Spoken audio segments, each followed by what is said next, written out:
এটা হাজার হাজার কোটি টাকা, হাজার কোটি টাকারও বেশি স্ক্যাম আর কি। এটা 15 থেকে 20 লক্ষ টাকায় নাকি ওই সব বিক্রি টিক্রি হয়েছে আর কি, এবং লক্ষ লক্ষ এই ষড়যন্ত্র রোপিত হয়েছে।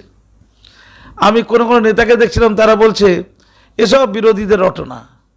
রটনা কোথায়? এটা তো ঘটনা হয়েছে। তো ওটা রটনা না ঘটনা, এটা উদ্ঘাটন করার দায়িত্ব কেন্দ্র সরকারের, ওই দপ্তরের, সংশ্লিষ্ট দপ্তরের, শিক্ষা দপ্তরের।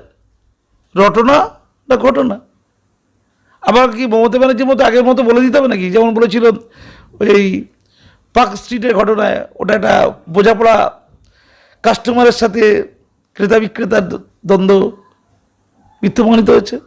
যাদের যাদের মাওবাদী বলেছিল তারা কেউ মাওবাদী নয়, মিথ্যে প্রমাণিত হয়েছে। এমন কথা কি কেন্দ্র বলবে নাকি? তাহলে আমরা যাব কোথায়?